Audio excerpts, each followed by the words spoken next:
I've stuck a little drawing here on the various aspects of carbon dioxide, but I won't spend much time on it. But basically, if you want to liquefy it, it can only be done under pressure. That's like 10 times the pressure of the Earth's atmosphere, and temperatures that are well below freezing. So it's not trivial to liquefy large volumes and store it as a liquid. It requires compression and technology such as that. Okay, you stay stuck up. I'll skip that one. And we'll just make a comment on this. Worth noting the process that we've just gone through.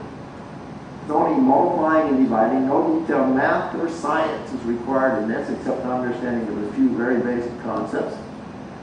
We start from the basic concept of the energy for a molecular bond multiplied by Avogadro's number, compared to a number such as this 2.5 exajoule per year.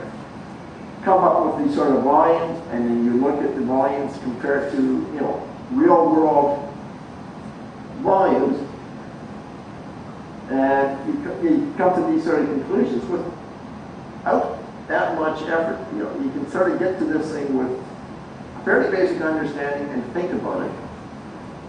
And I just note here, there's 1% to 10%. I commented on that earlier. It's the sort of numbers I would use as a minimum number for looking at something as significant, such as sequestering carbon.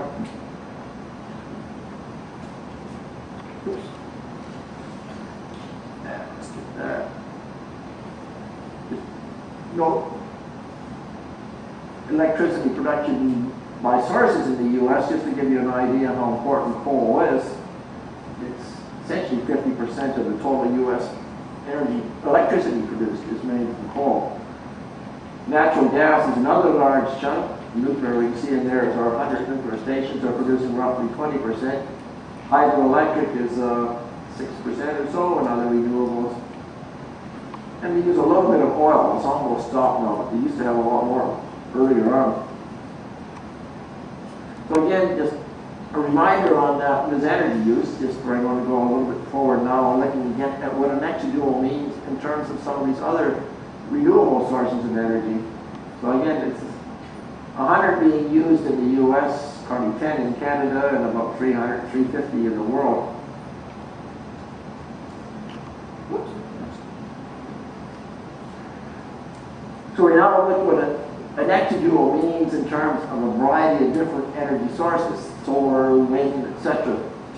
So we'll start with thermal plants, and just do again the basic numbers of a 1,000 megawatt thermal plant. Basically require about 10 new builds to do 1 exajoule. So that's from the new nuclear. I don't think you'll see coal being built in large enough, but it takes 10 new large nuclear plants to replace 1% of what the U.S. is using now, and 10% for our country.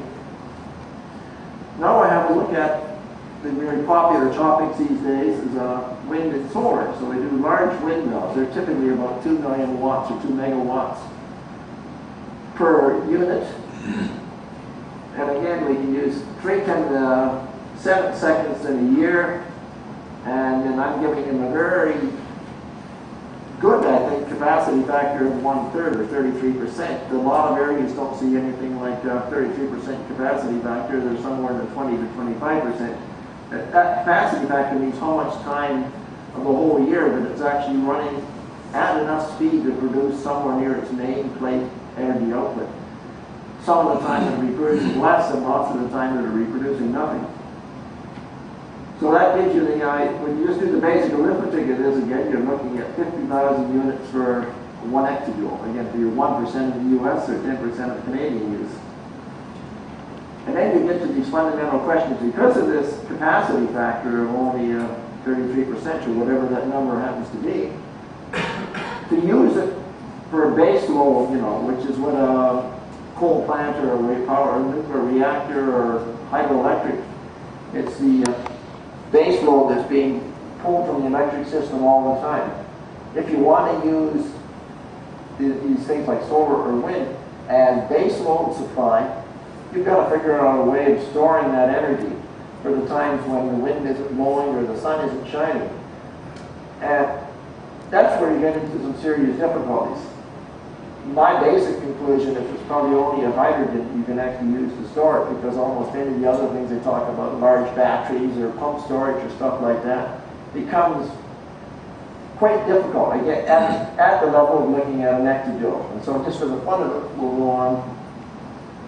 Well, first we'll take a quick look at solar, because it's very much the same thing. Solar collection, the sun during the main part of the day is producing roughly 1 kilowatt per square meter at the Earth's surface, in especially in more southerly locations, or 1,000 joules per second per square meter. And we give ourselves 8 good hours a day of sunlight, which is summertime use at least. And our magic number of 3 times 10 to the 7th seconds for each year, you come up with something like 10 to the 10th joules per square meter. That's assuming 100% of the time it actually works. It may not. Typical collection efficiency used to be about 10%. I think that's getting up closer to 15%, so that number gets a little bit better. So that shows that to get me 1 ectojoule that I was looking for, 30 by 30 kilometers of surface area, of actual surface area of solar panels, and of course you need some space between all of them for servicing and stuff like that, so it probably realistically goes up another 5 or 10 kilometers on each side. And again, the question becomes storage. Massive storage system required. So, what might it look like? Well, it's kind of fun to have a look at something. This is a quote I pulled on. I wanted to see how much Niagara Falls was actually producing. So I have a look at a website on the Beck plants. Claims they're the single greatest source of hydroelectric power in the world. I don't know if that's true or not, but that's what I read when I started looking at Niagara Falls. 2 power plants. Adambeck 1 and 2, they produce something like 2 million kilowatts of electric power, or 2 times 10 to the 9th joules per second. It's interesting, even for this very large hydroelectric, that's essentially equivalent to 2 modern 1,000 megawatt reactors. But if we do an ectojoule per year, again, this 1% number from US or 10% from Canadian use, and divide it by the seconds in a year, we find that the instantaneous rate of power that's equivalent to using an ectojoule of energy is something like 3 times 10 to the 10th, which is an order of magnitude more than the Niagara Falls. And so that gives you an idea of the scale of storage that's required if you really want to use large supplies of solar or wind to produce your energy into base load situations. You can use it. I mean, it has a lot of value, but in terms of actually trying to think of it replacing large base load supplies, which people often talk about, it doesn't work.